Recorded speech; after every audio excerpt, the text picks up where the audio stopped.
You're listening to Meet the Thriller Author, the podcast that features interviews with thriller, mystery, and suspense authors. I am your host, Alan Peterson, and today's podcast is brought to you by Audible. Get a free audiobook download and 30-day free trial at www.audibletrial.com/MTTA. And that's an M as in murder. Over 180,000 titles, including great thrillers to choose from for your iPhone, Android, Kindle, or MP3 player. So stay tuned for the next episode of Meet the Thriller Author. Hey everybody, I have Seeley James on the call today on Skype. So I'm really excited to talk to Seeley about his books and his thrillers. Seeley, how are you doing? Just fine. Thanks for having me. Oh, thank you so much for agreeing to be on the show. I really appreciate that. And can you tell the listeners a little bit about yourself, please? Well, I am a full-time author and a refugee of 30 years in the technology business, and I always wanted to be an author, but they say life got in the way, and I stopped letting it a few years ago, 5 years ago. But I adopted a 3-year-old girl when I was 19 and was a single dad for a long time and needed to make a lot of money real fast. So that kind of kept me from my life passion. And now that she's 43, I decided to move on, and since married and had 2 other kids, but moved on and used a little bit of that experience to form the heroine of a thriller series. Can you tell us a little bit about that series, the Sabel Security series? Yeah, Sabel Security is a firm run by a retired athlete and billionaire, Pia Sabel, and her stable of agents, the primary agent being Jacob Stern, who is either gifted or cursed, depending on how you look at it, by having a personal relationship with Mercury, the winged messenger of the Roman gods. And Mercury's message to humans isn't always pleasant. But it does. It makes a good deal of comic relief and a little bit of a twist to the story. And do you find that writing as a female protagonist was that a challenge? It's a huge challenge for men. I think it's much easier for women to write men than it is for men to write women. I spent a good deal of time on some Reddit forums and some other places and pinging ideas, and I discovered that women have a much different outlook on life. a lot more cerebral and a lot less violent, if you will. And so it was very difficult to get into that headset. And I wanted to have a strong protagonist. You see quite a few female heroines in movies these days, but the reality is that it's very difficult for women to beat up a guy. So they tend not to try. They tend to find a different way to solve the problem. And I was really taken by Zoe Sharp's heroine, her series of books, very, very good books. But her heroine always figured her way out. And I was trying to get there and yet still have a physical side to it. So Pia Sabel kind of straddles that. And as we go forward, she's getting more and more cerebral, is what I've noticed. The better I get at writing a female perspective, the better I get at writing a woman who thinks her way out of the problem as opposed to shoots her way out, like James Bond. And how long have you been writing thrillers? I mean, even before you started, when you were working in the corporate world, were you still writing on the sly? Or? Yeah, that was my sort of stress relief. Was I was in international sales, so I would be flying to London and long times on airplanes, and I would read books and write books, and I tried for probably 4 or 5 years to get them published. And a lot of indie authors say that traditional publishing is full of these unnecessary gatekeepers, and I want to say thank you to all those traditional publishers who stopped me from getting published, because the stuff I was sending in then was terrible. We saved the reading public from some really terrible books. But I decided 5 years ago that I'd read a book by John Locke, he was the first author to sell 1 million ebooks, and I read one of his books, which I thought were really simplistic and poorly written, and yet he sold 1 million books. And then I read his book on how to do it, and I said, I could do that. While I was in the middle of writing my first book, it came out that he kind of cheated his way to the million books, Yeah, he left it out of he left it out of that ebook. Yeah, and so there I am, kind of committed to being a writer and doing it on my own. I'm going, ooh, so I better research this because you can't get away doing it the John Locke way. So I hired editors. I read every book on the craft, and that's when I wrote the Geneva Decision, which was head and shoulders above anything I'd written prior, and continued to develop my craft. So if you read my first 3 books, you see the development of an author. The first book was pretty good. The second book was a good deal better, and the third book really I hit my stride and found my voice, if you will. And from there on, it's been a lot easier to write. And I guess I launched myself at that point. And how many books do you have published so far? I have 5, and I'm started working on the 6th yesterday. Oh wow, exciting! Yeah. Yes. And how long does it usually take you from when you start to write for it to be out in the public?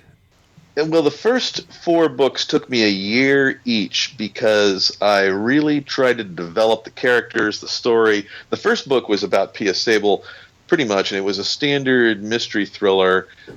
She was a heroine. She had an issue and went through it. But that's not why I wanted to write. I wanted to write as a form of protest. From Dickens to Voltaire, writers have always been involved in protest. And several issues have always bothered me: the amount of money in politics, what people consider the truth, torture in wartime. All those things are issues for me, and I wanted to bring them out in a book. So I developed my craft, and I also at the same time knew that the plain old mystery thriller with a female heroine, it didn't matter if it was a female heroine or a male heroine. You had to have something that separated you from the crowd. So with my second book, I developed a male counterpart character, if you will. So she's more cerebral and he's more physical. And, I decided, well, we need a character kind of like me, somebody that's really accomplished very little and screws up a lot. And, the perfect foil for the perfect heroine, because women in thrillers tend to be very perfect. Where men in mysteries and thrillers always have some kind of either OCD like Hercule Poirot, or they're just totally messed up like Jacob Stern, my hero. And so I developed him in the second book, and that was really dealt with torture and has a scene in there that takes people into waterboarding as a very real experience. And a lot of people have written me and told me that it changed their viewpoint. That's why I got into the business, because I wanted to change people's minds and highlight certain things within our society. And so then I knew that Jacob was the right character, and I developed him a little bit further. And that's what took so long for those. But then by the time I got the 4th book done, Death and Dark Money, I really had the characters down. I had the development system down, and it took me 6 months to write, or actually 7 or 8 months to write and get out the 5th book. And I'm now looking to probably cut that down a little bit more. And I think the next book will be the Death and the Damned. It took me 6 months to write and 2 months to produce. And then the next book, I'm hoping to get it all done by the end of March. Oh, wow. In the middle of April. Yeah, that's cool. So you really got it down now. Yeah, I cannot match Russell Blake or Diane Capri or some of these people who just crank out books. Yeah. I can't type as fast as they write books. Yeah, Russell. He's something. He's I think he's published 10 books this year. He said he was going to slow down. Yeah, I heard that on your show, and I was like, oh my God, Russell. No wonder he has a walking desk. Yeah, exactly. Treadmill desk. Yeah, because I hike a mountain every morning, and that's where I kind of think about what I'm going to do for the day. Mm-hmm. And I spent a couple hours scaling the top of this mountain and back, and it's a very meditative process. It's really clears my head, gets me ready and set. But I still sit down at the computer and I think, how's this scene going to work? And it takes a lot of thinking to get things through. And when I hear somebody like Russell, he's going to crank out a book a month. What? I can't think that fast, much less type that fast. But we have different kinds of books. Mine are very complex. I have 3 points of view. And very interwoven stories, subplots that are very, there's 3 plots going on, there's 3 angles going on, and I wish I could write something the way Russell Blake writes, this sort of a linear single character story, because those are they're simpler, they're easy to read, they're fun to read. But my mind isn't that under control. I just have all this, it's like fireworks going off. There's boom, boom, boom in different directions, and I throw that all on the page, and hopefully somebody will like it. Well, hey, you're doing pretty good. So I think lots of people are liking it. Well, thanks. Do you outline before you start to write? I wouldn't call it outlining. I have a spreadsheet with 72 scenes broken into, I think it's 24 sequences, 4 acts. And I know what I want to have happen and when, but I don't know what's going to happen or who's going to do it. I know the turning points of the story, and so I forced myself to, I kind of took a long look at a book called Save the Cat, which is about screenwriting. And it's super simple, great formula.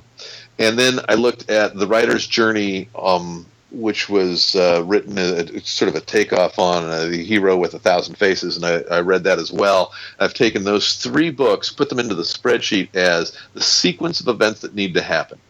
And as Blake Snyder said in Save the Cat, just after something has to throw the story sideways in the middle of the book. The middle of the TV show, movie, whatever you have, something throws everything out the window, and you have to start all over. And that's where the character has to look deep within his soul. And all the books on story structure say the same thing. So I had this thing listed out. These are the things that I want to do, and at the midpoint, I want this to happen.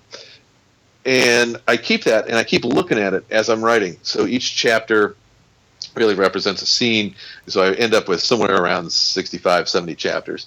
So I have an organizational thing, and I know what's going to happen. But invariably, so far with the first 5 books, what happened at that midpoint was completely different when I got there from what I had on my spreadsheet. so like, I got a better idea. Whoa. Okay, instead of killing the president, we're going to kill the United Nations head. Yeah, or no, we're going to kill the governor of Indiana. Why not? You stop looking at the spreadsheet there. You're like, no. I keep. What's funny is I keep looking at it, and as I write the first half of the book, I keep making adjustments to the spreadsheet. Okay, with this character didn't work out, so he's going away altogether. So I'm going to remove him from the rest of my spreadsheet. And and on the spreadsheet, I have basically 2 or 3 fragment sentences. It says Steve is going to acquire the guns for the big fiasco here, and it turns out that there's no guns needed. Steve's not involved. so as I'm about halfway through, I quit updating the spreadsheet. I'm like, screw it. At this point, I have it in my head, and I know what I'm going to do, and I go, and then it becomes sort of the last half of the book is a discovery, and then I have my first draft. And so then I have to sit down and speed read the first draft and realize where all the plot holes are, where all the really obtuse things are, the absolutely useless passages, and then what's missing. And then I go back to my spreadsheet and say, well, what does Blake Snyder say, and what does the writer's journey say? What does Joseph Campbell say should happen in this general area? It should be the redemption of the good guys. They come back from the dead, and decide instead of running off with the tail between their legs, they're going to come back and face the evil. Sort of like Hamlet did when he decided to expose his father-in-law. Yeah, that's fantastic. I really like the idea of the spreadsheet. That's interviewed a lot of authors, and that seems, and the breaking down in scenes too. That's very different from most every other's process, and it sounds like it's a really great way of keeping organized, but not getting yourself too into a box. Yeah, well, it really stemmed from having written 3 novels that will never see the light of day, and realizing later that they didn't follow the standard formula that the audience is expecting. So, I was a young man when Star Wars came out, and I remember distinctly going to the theater and seeing this movie because everybody was talking about it, and I went there and I watched that movie, and I remember seeing scenes and saying, my God, that is perfect. It's exactly what should happen, but I didn't expect it. And I knew that was a master storyteller put that movie together. And I forgot all about that as I'm writing my first 3 unpublished novels. And I went back and said, there are certain things that people expect to happen, and they want to be surprised, even though they're expecting this to happen. They want to be a surprise. So it's quite a trick. It's a tightrope walk for the writer.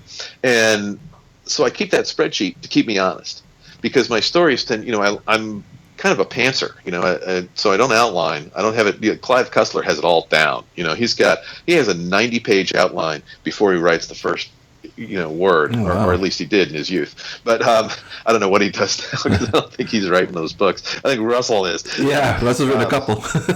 Yeah, but I can't do that. I'm not that organized. And I took the James Patterson master class, the $100 master class, which was both worth it and not worth it. It was just like his books. It was super light but fascinating. Yeah. Yeah. So if it was $20, I'd recommend it to everybody, but it's not. So I kind of But in that, he said something that just blew my mind. That halfway through his book, he throws out the outline that he had. Oh, Like, God, that's just like me. I'm in great company. I feel so much better now, because I was thinking I was just a total wreck of a writer, and I had no idea what I was doing. So he said that he writes down, he puts in the chapter headings, 60, 70, 80 chapter headings, or 150, or whatever he has. And then he puts in 2 or 3 sentences about each chapter, what it's supposed to be and what's supposed to happen. And by halfway through, he quits doing that. Whatever's in there is junk, and he's moving on. He also said something that I really took to heart, and I now do. This was at the end of book 3 that I'd written my 3rd book when I learned this. He said when he gets done with towards the end of each chapter and he's writing it and he knows where it's going to go, he stops and says, "What could I do that would just throw this whole idea out the window?" And what can I do to completely surprise myself, paint myself into a corner? The last thing I want, I'm writing a chapter and I know what the next 5 paragraphs are supposed to be. So what can I do that's a total opposite of that?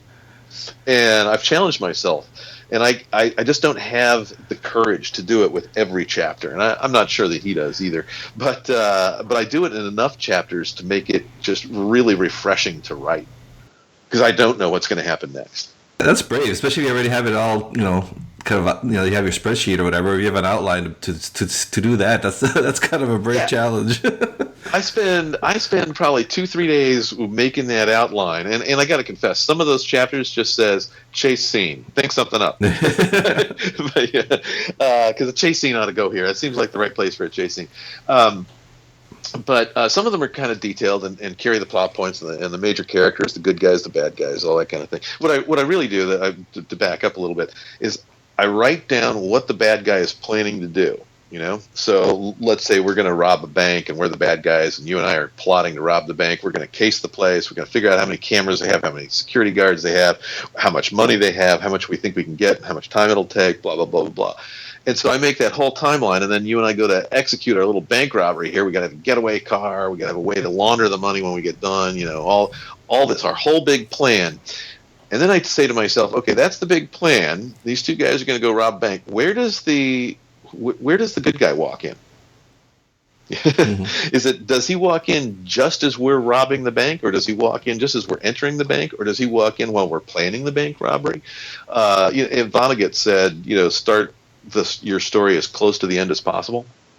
And so that would say that our hero would walk in just as the robbers are walking out. And so this is where your whole plot just goes out the window. And so you think something up like that, and then as you're writing it, you're tearing up your own script as you go along, purposely tearing up your plan. And it makes a whole lot more interesting way to write a book. And what do you like use Word, or you use like one of those like a Scrivener type of software? I've been in the technology business for 30 years, and I've heard indies say all kinds of stuff. Scrivener or this or that. It's a tool. You never hear the carpenter say, "This is the best hammer you could ever use. You have to use my hammer. This is the exact same thing. Everybody should use this hammer." Who cares? It's a freaking hammer. I happen to know Microsoft Word, and every complaint I've heard my fellow indie authors give about Microsoft Word, to me, is really an indication of their ignorance of how it works, because I know what it does. I know how to do it. And there's really no better product on the market and nor is there anything as universal. I mean, it's like 97 out of 100 computers use Microsoft Word. So, Yeah. So if you have a problem and you need it solved, or if you're going to outsource your formatting, as I recently did, I'm a tech nerd, so I love to make EPUBs, and I suddenly realized, there's a guy in Thailand who's really good at this, and he does it for $100. What am I doing? Why do I want to spend 3 days making the perfect EPUB when a close to perfect EPUB is just as good, and I don't have to worry about it. I can spend that time marketing. So, what does he want to get a file from? He wants Microsoft Word. So, and Scrivener and Vellum and all these things put out all this great stuff, and there's a million ways to do it. In the end, the reader doesn't care. So I try to keep everything I do focused on the reader. And if I could learn Scrivener in half an hour as deep as I know Microsoft Word, maybe I'd switch. I don't know, but it doesn't benefit the reader for me to switch over to Scrivener. Yeah, Scrivener, especially in the beginning, it's kind of like overwhelming. So yeah, it's the opposite of learning it in a half hour. And I've been using OneNote for years. I know that thing inside and out. So when you talk about organizing your notes and stuff, OneNote is not only better, it's shareable, it's in the cloud. You can use it from your iPhone. You have a great idea when you're on the top of Camelback Mountain, as I am some mornings. I can open up OneNote, put in my notes, figure out exactly where it goes. I can open up my little spreadsheet, check to where those characters are and fix that, and it's all done. It's in the cloud. And then when I come back to my laptop, it's right there. All the notes that I made from my phone at the top of the mountain are in my finished product on my desk. Scrivener can't do that. Yeah, and even when they use a Scrivener, like you said, it's usually the editors and proofreaders all want it on Word for the comment and the tracking stuff, when they're editing. So yeah, eventually you have to produce a Word doc file in the end anyway. Right. So why not just start with it and learn the things? Oh, I forget who it was. Some author who's certainly a lot better than I am was talking about Microsoft Word doesn't handle big documents well. I'm sitting there going, I got documents that are, I have a journal. It's 200, 300,000 words, and I split it up recently, so I forget how big it got. But I can search it in an instant. I don't know. What do you mean? You can't handle big documents? It's great. I can do a search and replace. Boom, done. Yeah, so it's just a matter of knowing how to use the tool. Yeah, if you ever, I don't know how you feel about nonfiction, but if you ever have time, that would be a great nonfiction. How to use Word for writers, Yeah, well, having been in the corporate world, there are a lot of people who already do that, and it's just a matter of taking the training. Yeah, and most of my indie writers just don't want to do it. They want to grab something that's intuitive to them, and that's fine. I don't care. Whatever works for anybody. Yeah, yeah.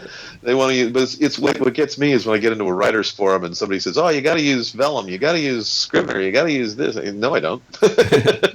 It serves no purpose to me, and I quit arguing with people too. I just somebody says, "Yeah, Microsoft Word makes a mess." I go, "No, it doesn't. Not if you know how to use it." But I don't care if you think it does. Fine. Were you a fan of thrillers before you started to write thrillers? Well, I've always been a nonfiction reader. Let me back up. When I was a kid, I read Treasure Island, and it was. I forget the exact. I went and looked it up one time because I wished I could find the book. It's somewhere in a house in Wisconsin. It's the 1936 N.C. Wyeth edition that has paintings by N.C. Wyeth, and just a beautiful original version with these great pictures.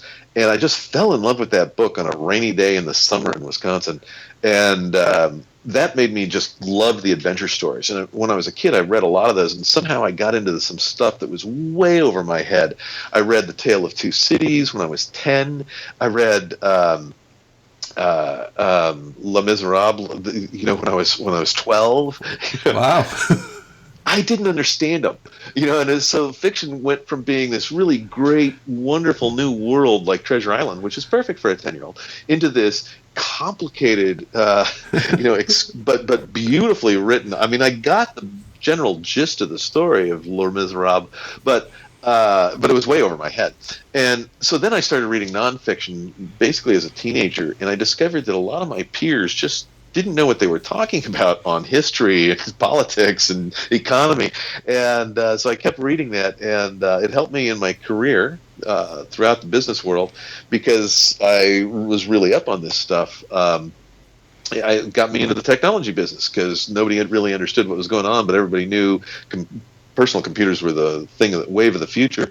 And I just read up on them, and I was ahead of most people. I wasn't quite in the Steve Jobs realm, but I was, able to move massive numbers of personal computers, and people appreciated that. So I built a good career off of it. And somewhere later in life, as I was aging in the technology business is a young man's game, I remembered how much adventure stories were really good. My wife really turned me onto it. She handed me a Lee Child book probably 15 years ago, and I just spent all my free time reading mysteries, thrillers.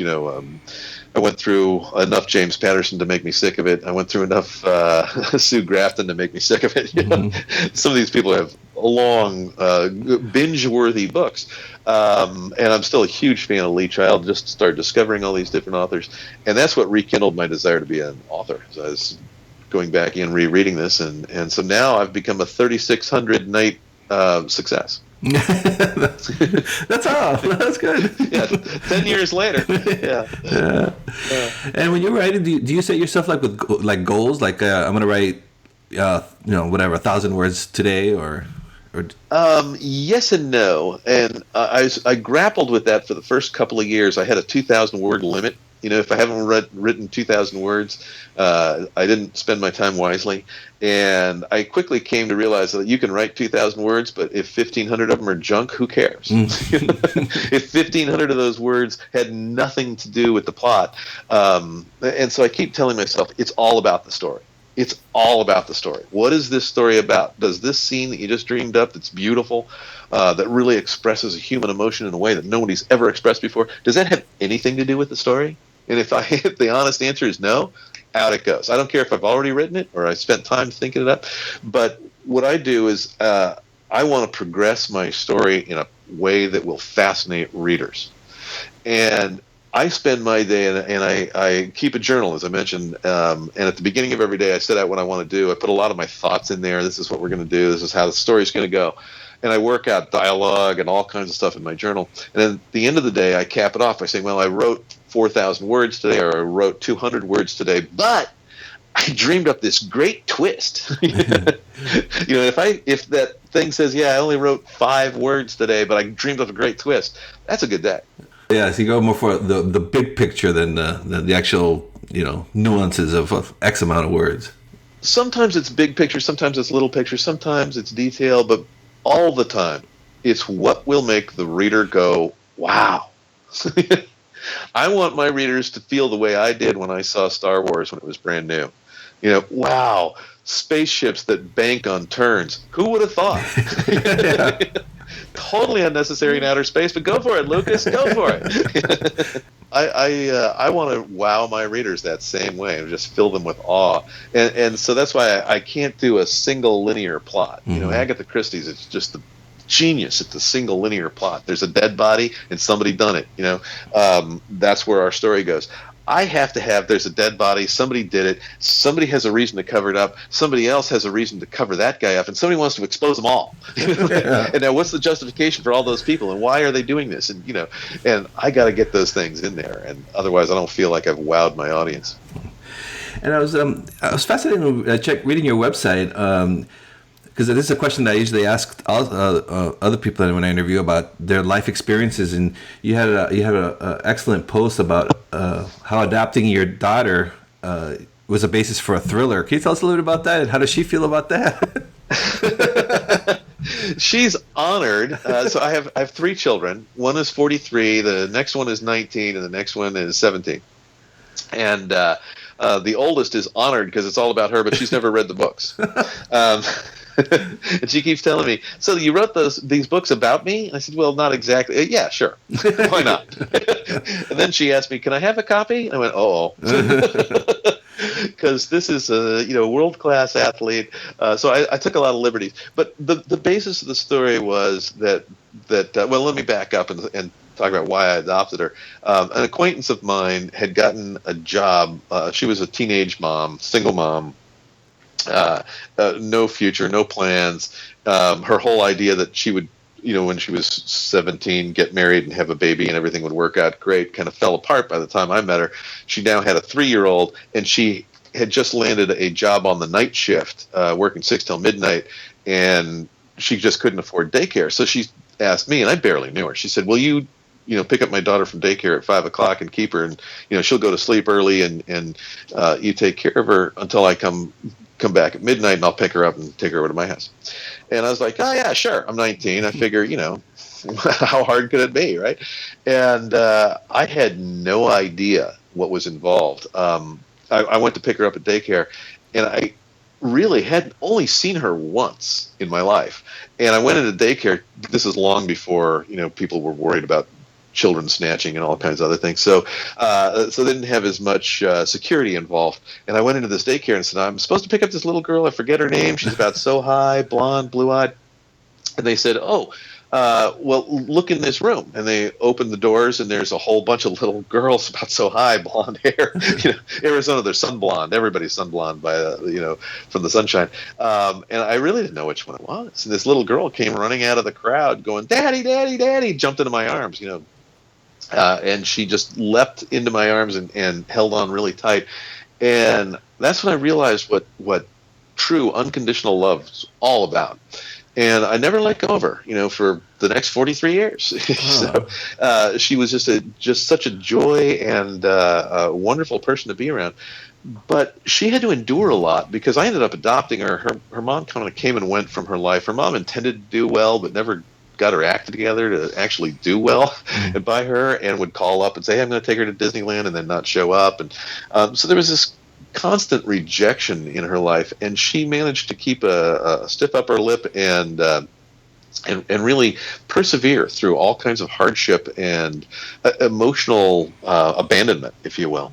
And that always amazed me, that she could still just be such a wonderful, loving person, even though she'd been treated by life pretty poorly. So I used that core and said, that makes great the great basis for a heroine, somebody who has had a really otherwise terrible life, has had both a good and a bad life, but manages to come out of it as a great person.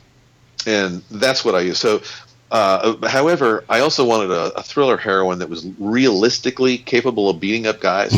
So physically, she's based on the person I used to hike with, who was she was the goalkeeper for the University of Arizona. She was probably 6'1", beautiful woman. She had shoulders as big as mine. She was not a shrinking violet, and she could beat up a guy if she wanted to. I don't know that she ever did, but I think she could, because she was an athlete, and I used that as the basis. I also learned very quickly from Joanna Penn, who read one of my early drafts of my first book, in which I described the heroine physically. And Joanna Penn was horrified. Said, "This is a beast of a woman. This is horrible. How could you make somebody like that?" And I couldn't even read the book because it was so terrible. I don't know if Joanna Penn knows that she had a tremendous effect on my writing, but when she reacted that way, I went back and picked up all the books on my shelf that featured female heroines, and I went and looked at their descriptions. There aren't any.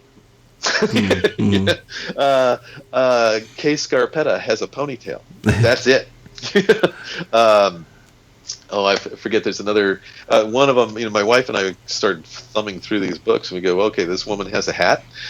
This other woman has a ponytail. This girl's a blonde." That's all we know. We don't know if they're tall. We don't know if they're fat. We don't know if they're short. We don't know if they're pretty, if they're ugly.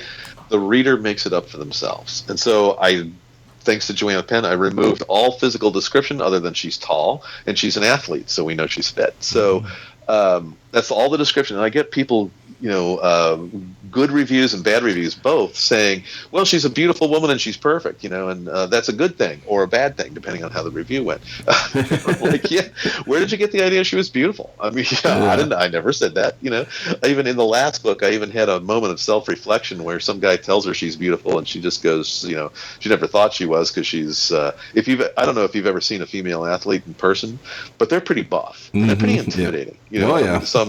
Saw Chrissy Everett once. I saw Maria Sharapova once, and Maria Sharapova is a good example of a very tall woman. I think she's 6'1", something like that, and very muscular. And it's kind of surprising when you see one of these world-class athletes in person, they're really pretty buff. They have a thick neck and big shoulders, and it takes you back when you first meet them. So I tried to avoid all that. You wouldn't say they're beautiful, even though you and I look at a picture of Maria Sharapova playing tennis, and you say, "Wow, she's really beautiful." You see her in person, you go, "Whoa, she's really buff." So I kind of put that in there. You know, she looks in the mirror and she sees somebody who's over muscled and intimidating to guys, and when guys see her, they go, "Wow," or some guys do. I mean, I've had fans who say, "Yeah, I don't like buff women." I go, "Well, you like Pia Sabel?" "Oh yeah, well she's beautiful." Like, okay, to each his own. Yeah. Dream up your own image of her. That's fine with me. Yeah. And how about your own personality? Does any of that make it into your books or to your characters? My personality? Yeah. Yeah. You know, Jacob Stern is the hero who he always saves the day. He always shoots the bad guy. He overcomes everything, but along the way, he's a total loser who screws up left and right. And yeah, that's me. I don't necessarily get it done right at the end of the day, but yeah, screw it up as it goes along. You bet. Sure, I can do that. No problem. So yeah, I kind of take that angle. That part flows for me. There's also I'm a deeply religious person, but I also have a great sense of humor, and I believe what C.S. Lewis said. You know, if you can't make fun of your religion, what good is it? So I have a lot of inside jokes. If you're a good Christian or Jew, a practicing Christian Jew, Muslim, you will find a lot of church humor in the interaction between Mercury and Jacob. You know, it sounds downright existential. Like Jacob says to the Roman god at one point, "Don't you gods care about us at all?" Goes, yeah, some of you guys die really funny. It's hilarious. Getting ripped to shreds, torn up in a tornado, great fun. It's entertaining. It's like, wait, what? Yeah. And you said that you're working on your latest book. I was kind of curious. You mentioned before about the waterboarding scene and how realistic that is. Do you do a lot of research before you write these? Oh yeah, the waterboarding scene is in my second book, Bring It, and I was taken by the Arizona Senator John McCain. Mm-hmm. He was a veteran who was tortured by the Vietnamese and brutally tortured, broken bones. I mean, they broke his arms, his legs, every bone in his arms and legs, fingers. He was terribly tortured. And when it came out that Americans were waterboarding, he was avidly against it. And that caused me to say, okay, here's a military guy who's really a hawk. I mean, he wants to attack everybody, and his first solution to something is, let's bomb them, see what happens. And yet he was adamant against torture and waterboarding in particular. And he said, that Ronald Reagan signed a treaty that forbid waterboarding, and nobody paid any attention to this guy. And I'm thinking, no matter what party you are from, no matter what your ideology is, wouldn't you pay attention to a Vietnam veteran who's had all his bones broken when he said, "Do not do this, it's morally wrong, and it's also totally ineffective," because he never told the Vietnamese anything, despite them breaking all his bones. So, why isn't anybody paying attention to this guy? And so I started doing some research, and I looked up several World War II accounts of being waterboarded and tortured by the Japanese. And there was a particular Australian guy who wrote his a memoir. It wasn't a book, but it was a magazine article. I think I'm forgetting now. I've got it. I keep the links to everything in my OneNotes, but I did the deep research on this, and then I looked up several other survivors, and it turned out that we hung the Japanese for doing waterboarding rather. And that struck me as really odd. we gave our enemies the death penalty for this. And then I read a really enlightening book called Black Banners. The author's name is escaping me. He was an FBI agent who was hot on the trail of Al-Qaeda in 1998 when they did the USS Cole. Mm-hmm. And so he was one of the first people on the scene when we started capturing people in Afghanistan who were Al-Qaeda members. And he was interrogating them. And he said, he pointed out something really made sense to me. The FBI has perfected interrogations over the last 100 years. They have captured and caught not only World War II and World War I saboteurs, and also mobsters, and people who have no reason to tell you anything, and they've gotten the truth out of these guys, and they've figured out how to tell the truth from lies, and they've figured out how to do all this because they're expert interrogators. That's their business. The CIA, on the other hand, their business is about getting somebody inside the Soviet Union to tell them what's going on. So that's a kind of a different thing. Instead of interrogation, that's more of a honeypot kind of thing. How can we get you to tell us, to turn on your employers in your country, turn against your country and tell us what's going on inside? And never leave, because we want you in there. We want to keep you in there long enough to tell us everything we need to know. And so it's two different viewpoints on how to get information. And the FBI was so against torture that they walked out of Guantanamo. This is a little-known fact. The FBI withdrew all of their people because they said if they continue to stand by while the CIA is torturing al-Qaeda members, they would have to arrest them for breaking international law and committing war crimes. So they just left. Now you think about this. I'm an American citizen. I don't know if you are, but I'm an American citizen, and we have two factions of government. One which is committing a war crime, and the other one which is ignoring a war crime so that they don't have to arrest their fellow Americans, because that's kind of a bad thing. That is really odd to me. So I looked into it further, and you look at these accounts of water torture. The big thing that came out of it is, to me, is despite what Dick Cheney says, not one shred of intel came out of that. And if you look at Donald Trump just nominated somebody for Secretary of Defense, and he said the same thing. We're not going to torture because it's useless information. They give you what you want to hear. Yeah, and his nickname is Mad Dog. Yeah, I know. This is a serious right-wing hawk, and he says torture is useless. Guess what, Dick Cheney? I'm pretty sure that John McCain, a tortured war veteran, and Mad Dog, a right-wing hawk, when they say it's useless, and an FBI agent who said we never got anything from it. I was there. I spoke to them in Arabic, and I tell you, they didn't give us any intel that we didn't get the easy way. Maybe they're right, So I wrote that scene in Bring It to illustrate that, and I think most people who read that just go, you know what? That is not the Americans I want to be. That's not the country I want to live in. That's not how we do things. It's ineffective, and it's wrong. So you take that, and I did the same thing with Element 42 in the pharmaceutical industry. What's going on with pharmaceuticals? When you can bioengineer a cure, you can patent it, right? Mm-hmm. So you've got this cure. What if you have a cure and you don't have a disease for it? How do every cure has been put out there. We know how to cure most of the stuff, but what's the best thing you could do for the profits of your company is to create a virus and patent the cure for it. Oh, wow, I like that. Great way to make money, right? Yeah. So then the twist to that is somebody kills everybody that's doing that, and it's not the good guys who do the killing. And so the pharmaceutical company's wiped out, and the good guys want to know, wait. We know the basic reason for the pharmaceutical company to do that was because they wanted to make money, but somebody killed them to get the patented cure. Why? And so that was the big twist that I stuck in there halfway through the book, and I had to figure it out myself.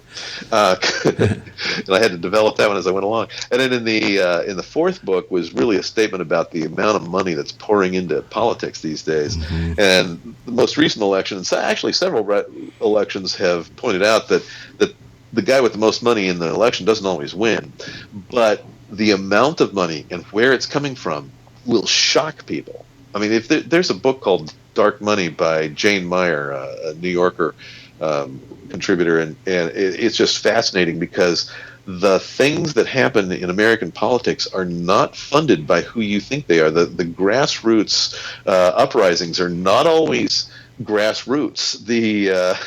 The popular opinions that suddenly come out of nowhere and seem to make sense are not necessarily the truth. And we're now finding out about fake news, but fake news, I like to call them implanted news, has been going on for a long time, and it's just fascinating if you read that book and a lot of other nonfiction books about the influence of money in politics.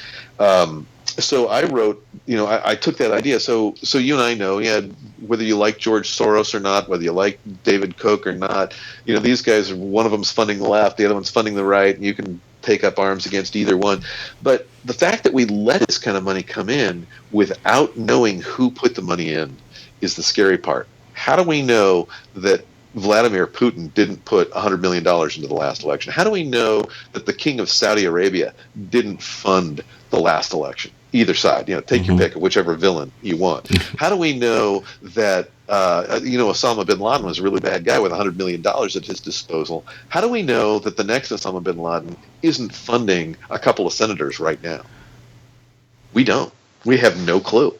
And so I illustrated that in Death and Dark Money. The good guys find out, holy crap, somebody built a funnel to bring in cash from all these competing interests. And it has a negative effect on our electorate. To me, on a personal level, I would advocate that any American citizen who has the right to vote should be able to contribute as much money as he wants, he or she, to any election that they want, as long as we know who that person is and how much they gave. Mm-hmm. And as long as we exclude anybody who's not a registered voter.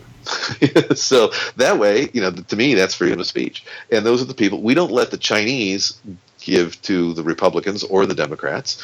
And yet, right now, the way the laws are set up, they could be giving millions to both. Right. And so then the fifth book, it was really a statement about ultra wealth. As we all know that the separation between the rich and the poor is growing and growing and growing, and we're right now back to where we were in the Gilded Age when people like Andrew Carnegie just decided they were so rich they would quit working and start building libraries all over the world, which was really nice for Andrew Carnegie. But we didn't have an income tax back then, so he wasn't funding roads. So they didn't have roads; they had railroads. But that we're getting back to that huge separation of between rich and poor. We're not at that stage yet, but usually when the separation gets too great, you have a revolution like the French Revolution or the Russian Revolution or the Chinese Revolution. That always happens when a large number of people have nothing and a large number of people have everything, and there's no path in between. So I illustrated that one in The Death and the Damned, when a billionaire decides he's going to smuggle terrorists into the United States to suit his own ends. And what's the next one, or is that too soon? The one I'm starting. Yeah. No, I always know when I'm going to protest. I always know when I'm going to protest.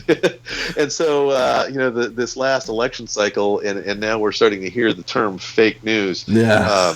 In which people on the left and the right and the middle, everybody makes up their own story and puts it out there. And we had a guy with a assault rifle walk into a pizza parlor because he firmly believed that Hillary Clinton had a pedophile ring working out of this pizza parlor in Washington, D.C.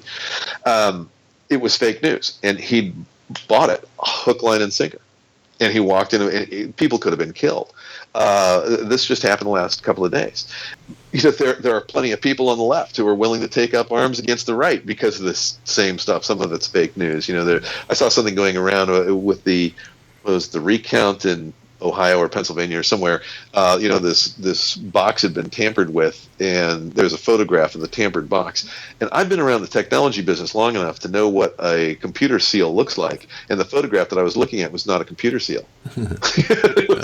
So I'm not sure who was pushing this out there, or what their agenda was, but it was a broken seal on a metal box. But computers really aren't made out of metal anymore. They haven't been for many years. So I don't know what the hell this is all about, but it's not what it appears to be. So people are taking up arms, and it's not always because of the truth. Where so many people are denigrating the media, quote unquote media. Those guys are the ones who are held to a higher standard, and reporters get fired if they make up stuff or if they don't verify sources. So under Watergate, the two reporters, Woodward and Bernstein, had to verify everything they got from their inside source. We later found he was the second in command at the FBI, and he was kind of pissed about what was going on, and so he was feeding them information, but they didn't publish any of it until they had it independently confirmed. Now, today, nobody's doing that. Mm-hmm. The independent confirmation is just not happening. So you can make up anything you want, stick it out there, and people go, "Oh, wow, look at that!" Yeah, go post it on Facebook. Yeah. So it's Alan Peterson is a bank robber. I heard it in an interview with Seeley James. They were plotting to steal banks. And there's something to that, because you and I I talked about, how we could rob a bank. But it's unverified because we didn't do that. We talked about it for the purpose of fiction. Yeah. So I'm going to take that to the extreme, and you couple that with the hacking that's going on today. I've been giving this a lot of thought lately, that hacking is not a good basis for a thriller. I read some really good book. Having been in the technology business several years ago, I read a book called Broken Window by Jeff Deaver. Excellent book. Really well researched. Never went anywhere. I was thinking, God, everybody's going to wake up and realize how unsecure their laptops really are, and their lives in general. And nobody really paid much attention to it. And I realized hacking's not very sexy. so I'm going to put the hacking in with this fake news, and that's where I'm looking at my spreadsheet, and I'm looking at my storyline and going, okay, I got to find a sexy way to make this look good. And I haven't really got there yet, but I got a great opening chapter. Yeah, the opening scene is great. It doesn't have anything to do with the story, so I'm probably going to rewrite 3/4 of that opening chapter. But last night I just sat down and pecked out 1,500 words. God, this is great. Well, Seeley, I want to thank you. But before I let you go, I know I've taken more of your time than I said, but it's been fascinating talking to you. Thanks. Well, we have some of our listeners who are aspiring writers. So I'm starting to ask now the guests for your advice to them. If there's someone who's out there wanting to write a book. Yeah, well, the advice I would give, and I kind of alluded to this earlier, it's not about the tools, it's not about the marketing, it's not about who you know, it's always about the reader and how to make them go, wow. Keep that in mind and keep writing, forwarding ahead. Thank you for listening to this episode of Meet the Thriller Author. I'd like to ask you to please review and rate this podcast over on iTunes. It really helps me get the word out. If you take a few seconds of your time to do that, it would be much appreciated. You can also visit my website at thrillingreads.com/podcast for show notes on this episode, as well as information about the podcast in general. And you can also sign up for my mailing list there.